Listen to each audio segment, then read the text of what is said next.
In the middle of a high-stakes meeting, the interpreter froze. The air grew heavy, eyes locked across the table, and silence turned into humiliation. Then, suddenly, a woman in the back stood up and started speaking flawless Chinese. The whole room went still. No one knew who she was, but in that moment, everyone realized something extraordinary was about to happen. Subscribe now, because sometimes, it's the unexpected that changes everything. It was a cold morning in Boston, and the mirrored glass of the building reflected the gray sky as if hiding secrets of its own. Inside, the echo of heels clicked across the marble floor, blending with the rushed murmur of executives hurrying to the most important meeting of the quarter. While ties were being straightened and laptops opened, a woman in a gray uniform pushed a cleaning cart, moving silently through the corridor. Helen Moore knew every inch of that building, but no one seemed to know Helen. She was part of the furniture, invisible, fading into the polished reflections of corporate luxury. The conference room looked like a stage of power, suits on one side, foreign investors on the other. In the center, a young interpreter, hiding his nerves behind an uncertain smile. From a distance, Helen pretended to focus on scrubbing the floor, but her mind caught every word, every gesture. The voices switched between English and Mandarin, and to her, everything made sense, a language that once connected her to the world, but now slept quietly inside her, buried with memories she didn't dare revisit. As the CEO spoke with forced enthusiasm, Helen felt that familiar chill, the one that comes when you know you don't belong, but stay anyway. She had cleaned countless rooms like this while million-dollar decisions were made about lives like hers. It was a daily lesson in humility, learning to be present without being seen, to listen without being heard. Yet inside her, there was something no one imagined, a secret kept from 7 years of life in China, between the crowded streets of Shanghai and sleepless nights studying every sound of that difficult language. Every now and then, one of the directors rushed by, muttering without looking, "Careful with the floor, ma'am." She'd answer with a shy nod, the kind of gesture people return automatically, without really seeing who's behind it. Helen no longer took it personally. She had learned that invisibility, as cruel as it was, could also be a form of protection. But something about that day felt different. The air was too heavy, the voices too sharp, as if fate itself was about to interrupt the routine to teach everyone in that room a new kind of lesson. Across the table, the interpreter adjusted the microphone with trembling hands. Helen watched him discreetly in the reflection on the glass wall. He looked like someone trying to swim in deep water, surrounded, unsure where to start. One of the Chinese investors spoke passionately, and with each word, the young man seemed more lost. Helen recognized that expression, the fear of failing in front of the powerful. And she understood, humiliation wasn't just hovering over her anymore, it was about to fall on everyone. Because in that kind of world, failure was the most unforgivable sin. The next few minutes dragged on like hours. Helen kept pretending to clean the baseboards, but her eyes followed every move. The interpreter was sweating, the executives were whispering, and the Chinese businessman frowned, puzzled. One of the Americans rolled his eyes and let out a loud sigh, the kind that cuts deep into anyone just trying to do their best. Helen's heart tightened. She knew that look too well, the same one people gave her whenever she dropped a bucket or took too long to polish a window. The only difference was that this time, it wasn't her mistake. It was another invisible person, someone about to be swallowed by the pressure of power. No one realized it, but Helen understood every word being said. The idioms, the cultural nuances, the gestures, all of it made perfect sense to her. Ironically, the interpreter was stumbling over the same obstacles she once faced, the desperate pressure to seem flawless in a world that doesn't forgive mistakes. It was a familiar pain, almost intimate. Inside, she wanted to help him, but on the outside, protocol kept her quiet. After all, who would listen to a janitor? The woman with the wet mop, the stained apron, the tired hands? The tension built like a storm cloud before the rain. Helen took a deep breath, trying to focus on her work, but each mispronounced word from the interpreter sounded like a cry for help. And when the investor let out a restrained laugh, followed by a sarcastic comment in Mandarin, she bit her lip. She knew exactly what he had said. It was cruel, but true. They don't even understand their own business language. The words cut through her like a knife. Deep down, Helen knew what it felt like to be underestimated. As she finished cleaning the last corner of the room, she caught her own reflection in the marble floor, a tired face, but calm. Life had taught her to wait for the right moment to speak, and she could feel that moment drawing near. Without knowing it, fate was about to place this quiet woman at the center of the stage she had always cleaned from the sidelines. And when silence fell again, thick and suffocating, something inside her awoke, the same instinct that makes the invisible impossible to ignore. The clock showed exactly 11:23 when the interpreter's pen slipped from his hand. The sound was small, but loud enough to shatter the illusion of control. The executives glanced at each other, the Chinese whispered, and the CEO rolled his eyes toward the ceiling, exasperated. Helen knew what was coming: the mocking laughter, the public embarrassment, the uneasy tension. But before any of that could happen, a voice, calm, steady, and surprisingly fluent, broke the silence. A voice no one expected to hear. Hers. The meeting dragged on between forced smiles and untouched glasses of water. Helen stayed in her corner, watching the light from the ceiling reflect off expensive ties. The interpreter, Liam Carter, was trying to keep pace, switching between English and Mandarin, while the CEO watched him like an investor analyzing a risky deal. At first, everything seemed fine. But balance is often just a fragile disguise for chaos. It took only one long question from the Chinese investor for the air to shift. Words stumbled. Syllables slipped away. And Liam's eyes went blank, the look of someone watching his confidence collapse in real time. The investor, polite and curious, didn't notice the discomfort right away. He spoke enthusiastically about tradition and family business, weaving poetic expressions typical of Chinese culture, the kind that sound like music but carry deep meaning. Helen understood every single one of them. A river never rushes, yet it always reaches the sea, the man said. It was a metaphor for patience. Liam, however, froze. He tried to translate, but what came out was a jumble of sounds with no real connection. A small mistake, but enough to spark the impatient glances of the American executives. The silence that followed was thick, as if the air itself had swallowed everyone's courage. Helen felt the tension ripple through the room like electricity. The directors exchanged quick looks. One of them tapped his fingers on the table. She recognized that kind of energy, the moment humiliation begins to form. She'd seen this same scene play out in hallways and cafeterias, the instant someone's mistake becomes entertainment for everyone else. And ironically, it was always the weakest who paid the price. The microphone trembled in Liam's hands, and the only sound that came out was a whisper, "I'm sorry." No one answered. It was the kind of apology that falls to the floor and shatters into invisible pieces. One of the executives, growing impatient, let out a muffled laugh. "That's what happens when you cut corners on your team," he muttered loud enough to wound. The words floated in the air like blades. Helen instinctively looked up and saw the young man's face flush red. He was still trying to pull his thoughts together, but the weight of shame made it impossible to think. Humiliation works like that. It doesn't scream, it suffocates. It seeps through your skin, steals your breath, and dims the light in your eyes. Helen knew that feeling well, being at the center of judgment, unable to defend yourself, just waiting for the final blow. The CEO took a deep breath, pretending to be patient. "Let's move on," he said coldly, glancing at his watch. But everyone knew the atmosphere had changed. Confidence had walked out the door with Liam's smile. The Chinese investor, ever polite, kept a composed face, but his eyes showed confusion. He didn't understand why the translation had fallen apart at that exact moment. Helen did. What failed there wasn't just language, it was soul. The difference between repeating words and truly understanding meaning. A difference money could never teach. Liam tried to recover, but the words came out broken, disconnected.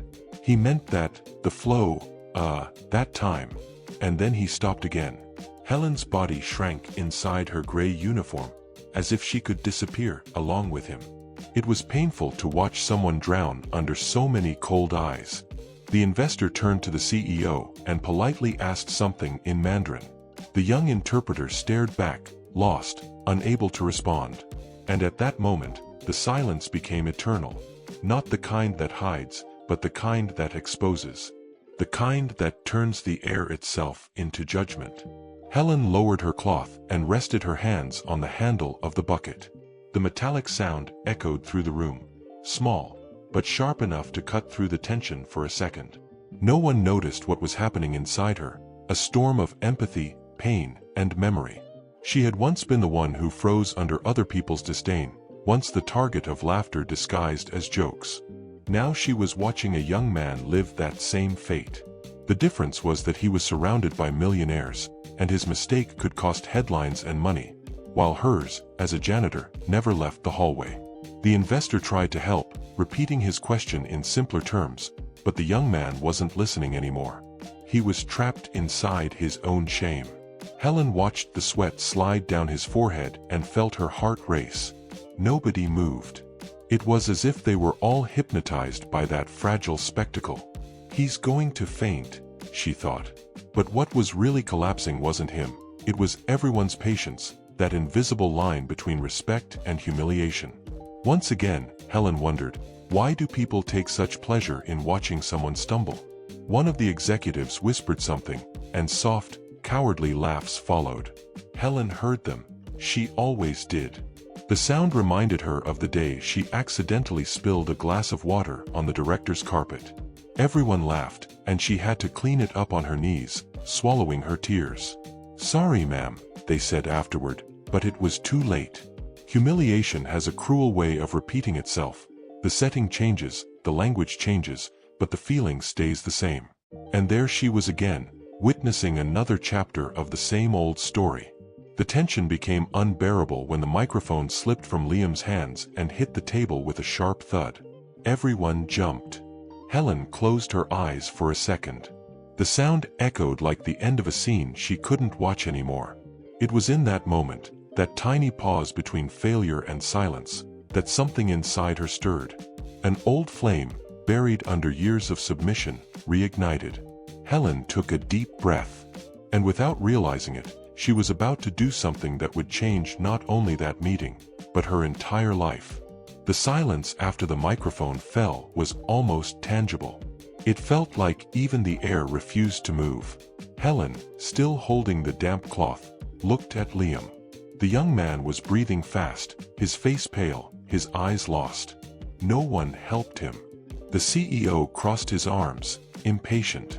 The executives exchanged looks, somewhere between irritation and disdain.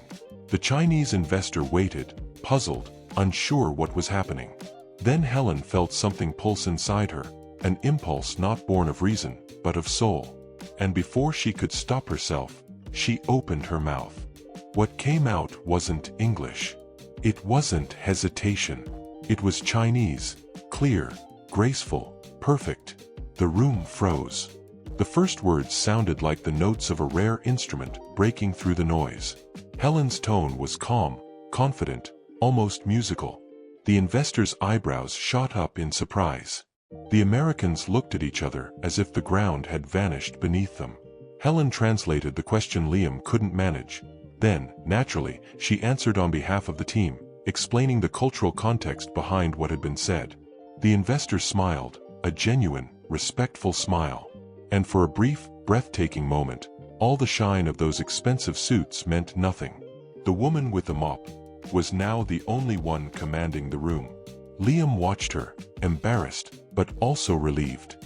There was something in his expression that mixed gratitude and pain, the awareness that his own humiliation had exposed someone else's hidden brilliance.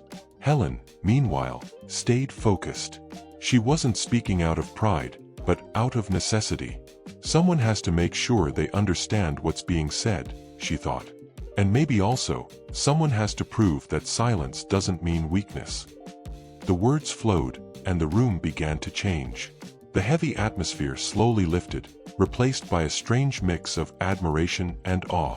The CEO, frozen in place, didn't know what to do. He was trying to process what he was seeing. The company janitor, the same woman he had treated with indifference, now leading $1 million conversation with the confidence of a diplomat. Helen translated metaphors, clarified idioms, softened tones. Each sentence seemed to bring something back into the room: respect. And without realizing it, she became a mirror reflecting everyone's own arrogance back at them. The lesson was unfolding right there, live, without speeches or moralizing. One of the executives whispered, "She's fluent." Another answered, stunned, "More than the interpreter." And suddenly, what had been a scene of discomfort turned into a spectacle. Everyone wanted to see how far this simple woman could go. Helen, however, didn't notice the stares. She spoke like someone reconnecting with a forgotten part of herself. Years of study, effort, and silent persistence poured out in every phrase she uttered. It was as if time itself was giving her back what life had taken away: her voice. The Chinese investor looked captivated. He asked another question, this time more personal, testing her fluency.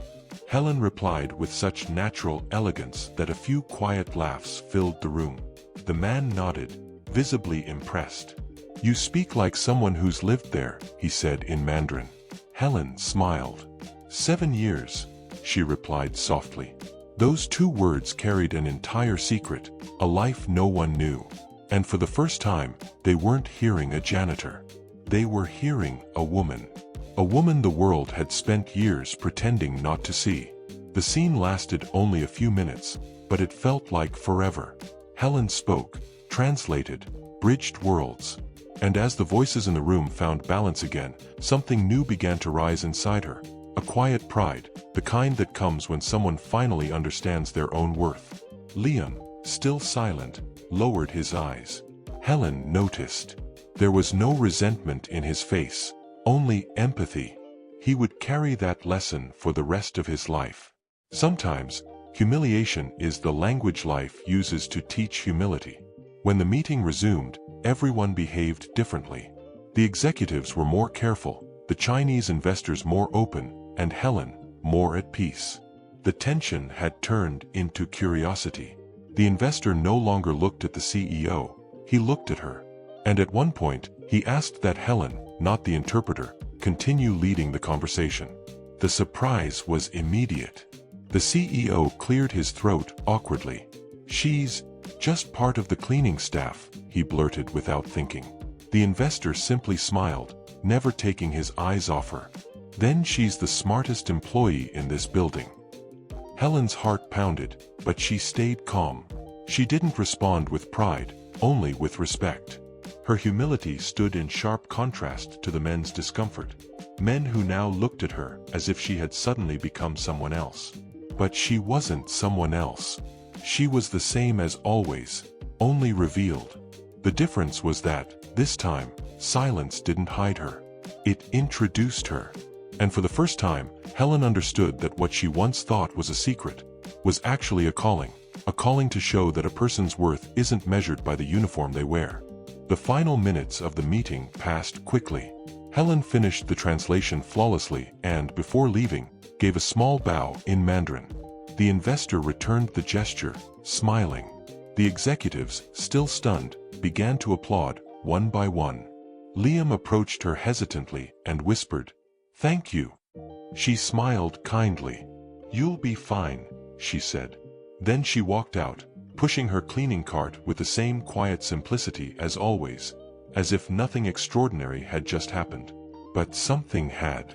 Forever. In the hallway, the sound of her steps mixed with the distant echoes of voices still talking about what had just happened. Helen took a deep breath, her heart beating in a new rhythm. Without realizing it, she had taken her first step toward the transformation that would change her story. And as the conference room door closed behind her, the world inside began to relearn the meaning of the word respect. That night, the glass building felt quieter than ever. The city lights reflected on the windows, and Boston's cold air filled the empty corridors. Helen was putting away her cleaning supplies when she heard a voice call her name, a voice that rarely called her for anything. It was the CEO. "Mrs. Moore, could you come to my office, please?" His tone was neutral, almost polite, but there was a curiosity he couldn't hide. Helen wiped her hands on her uniform and followed. Her heart beat slowly but steady. She knew this wasn't an ordinary request. And maybe, without knowing it, she was about to uncover the biggest secret of her life. The CEO's office was spacious, filled with framed degrees and awards, symbols of success. He sat behind his desk, eyes focused, as if trying to solve a puzzle. "Please sit down," he said, pointing to the chair in front of him. Helen obeyed, silently. "I don't even know where to start," the man said.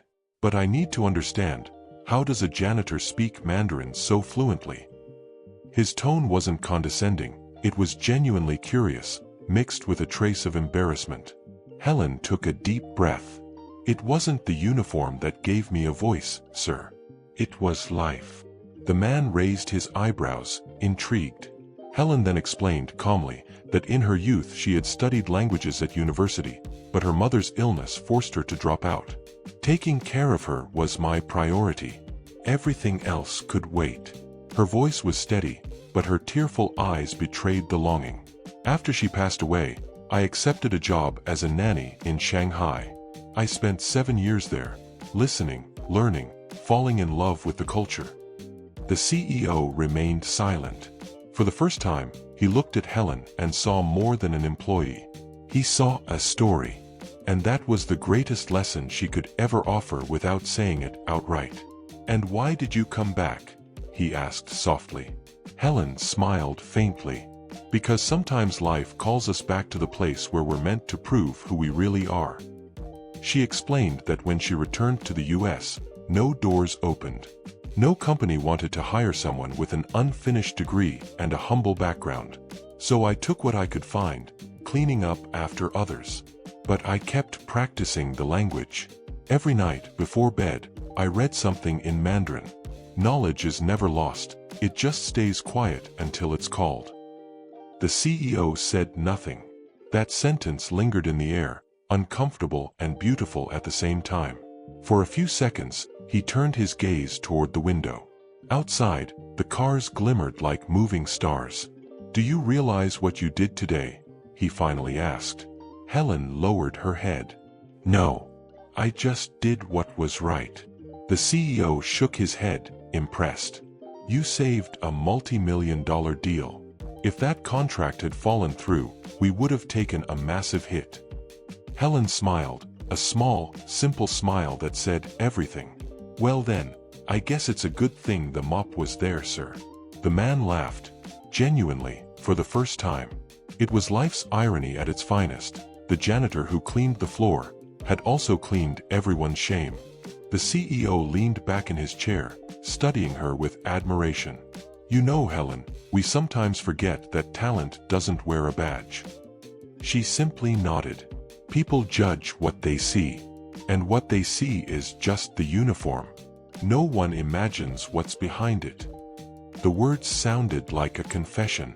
Helen understood perfectly. How many times had she been reduced to an apron and a bucket? How many times had her silence been mistaken for a lack of intelligence? But now the game had changed. Helen's secret was no longer a secret. It was living proof that a person's worth never depends on labels. The man hesitated before continuing. "The investor asked that you officially join the next meetings. He said he's never seen anyone translate with such cultural precision." Helen's eyes widened, surprised. "Me?" "Yes, you," the CEO confirmed. "He said he'd feel more confident with you on the team." Her heart sped up. It felt like hearing a new language for the first time, the language of opportunity. "I don't know what to say," she murmured. "Just accept," he replied sincerely. And in that instant, the weight of years of quiet humiliation began to lift like dust in sunlight. As she stood to leave, Helen looked around the office. Every object seemed to represent unreachable achievements. But suddenly, all of it lost importance. "You know, sir," she said, "there are people who clean floors and people who dirty hearts. And I've learned the shine on the floor only matters if it reflects respect." The CEO didn't move, letting the words sink in. There was a steady, almost poetic force in them. Helen wasn't trying to impress. She was simply saying what the world keeps forgetting. And it was exactly that honesty that moved him. When she left the room, the CEO kept staring at the door for a long minute. Something in him had shifted. Maybe it was the discomfort of realizing how often he judged without knowing. Or maybe it was the recognition that life always finds a way to teach, even in the most unlikely situations. Outside, Helen walked down the hall in the same plain uniform, but now she seemed to carry a new aura. It wasn't pride, it was dignity, the very thing power so often tries to erase in the humble. In the elevator, she looked at her reflection and smiled. The mirror showed her the face of the woman she had always been, strong, patient, wise. Without knowing it, she was about to become a symbol of something much bigger. Her story, the janitor who spoke up when everyone else fell silent, would soon go beyond those walls. And the world would finally learn the value of silence turning into voice. The video started circulating the next morning, like a secret the world couldn't keep. Someone on the team had quietly recorded the moment Helen, the janitor, saved the meeting with her flawless translation. Within hours, it had thousands of views. "Never underestimate the quiet ones," the caption read. A simple line, heavy with meaning. Social media lit up. People commented, cried, and shared. Helen's face, once invisible, was suddenly on every screen. And without realizing it, she became a symbol of something much larger than a successful meeting. While the world discovered her story, Helen tried to keep her routine. She cleaned, organized, greeted co-workers. But the atmosphere had changed. When she walked into rooms, the executives stood up. Some, embarrassed, mumbled "good morning" with the look of someone who knows they owe a moral debt. Others just smiled shyly, still trying to understand how a simple woman had toppled the hierarchy of an entire building. Helen, however, remained the same, calm, reserved, never showing off. She knew true worth doesn't need a stage. By late afternoon, the CEO called her in again. This time, his tone was different. "Helen, the board has decided to promote you to the company's official interpreter," he said, smiling. "And there's more." The Chinese investor insisted on sending a personal letter of thanks. Helen was speechless. The words felt distant, floating. She, who had been ignored for years, was now being recognized for something that had always been there. Silent, waiting for the right moment. It was living proof that behind every humiliation, life hides a lesson disguised as delay. "Congratulations, Mrs. Moore," the CEO concluded.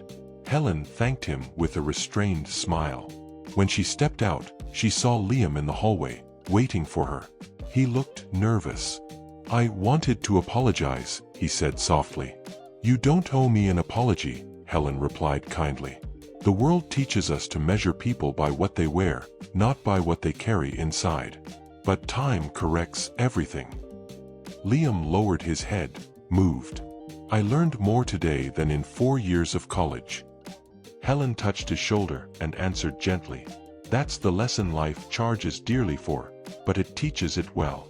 In the following days, journalists began reaching out to the company. They wanted to interview the woman who spoke the language of humility in Mandarin. Headlines popped up in newspapers and on TV. "The janitor who saved a multi-million-dollar deal." Helen laughed at the news. She didn't see herself as a hero, just someone who, for a moment, did the right thing. Still, each article brought a new lens on her life. People from around the world sent messages saying her story had given them hope. And through it all, Helen stayed true to herself, grateful, calm, human. On a rainy morning, she arrived at the building in the same gray uniform. The doorman, who used to barely notice her, opened the gate with a smile. "Good morning, Ms. Helen." Her co-workers stopped what they were doing and gave a quiet round of applause. A simple gesture, but sincere. Helen looked around and felt something different. It wasn't fame. It wasn't vanity. It was respect. The kind that appears when the world finally understands that greatness can live in silence. She walked into the conference room, the same place where it all began, and sat at the table as part of the team. On the wall, a new frame had been hung. Inside it, a phrase in elegant lettering, "Knowledge is never lost, it just stays quiet until it's called." Helen paused in front of it and smiled. It was as if fate had turned her own words into a reminder for everyone. The executives who once ignored her now read, every day, the lesson she had left behind. The building that once reflected only power now reflected humanity. And, fittingly, the woman who used to clean the floors had ended up cleaning everyone's pride. One day, a reporter asked her, "What did you feel when the whole world recognized you?" Helen thought for a moment before answering. "I felt that the world is quick to judge and slow to listen. But when it listens, it understands." Her words went viral again. People started calling her the voice of humility. She didn't care for titles. She'd say every human being has a secret that makes them special. It just needs the right moment to be revealed. And sometimes that moment is born in the middle of humiliation. The difference is how you choose to respond, with anger or with purpose. Time passed, and Helen kept working. Yes, now as an interpreter, but without abandoning the old uniform. "It reminds me where I came from," she'd say. Everyone respected that. Whenever the Chinese investor visited, he made a point of greeting her first. He brought small gifts, books of Chinese poetry, handwritten letters. Helen read each one like a blessing. She knew, the greatest riches aren't measured in numbers, but in gestures that change the way we see one another. That was the translation the world truly needed. In the end, no one called her the cleaning lady anymore. She was Helen Moore, senior interpreter. But deep down, she was the same, a woman who believed in the power of simplicity and the strength of silence. And every time someone new joined the company, the board made sure to tell her story. Here, humility speaks every language. Helen smiled quietly, watching the shine of words born from pain. Because, when all is said and done, the most beautiful scars are the ones that teach, and the strongest voices are the ones that were once silenced. And if you've made it this far, remember, never underestimate the quiet ones. The world may laugh, but time has a way of reversing roles. Like this video, subscribe to the Fire Story channel, and tell us where you're watching from, because stories like Helen's remind us that dignity speaks too, even when the world tries to silence it.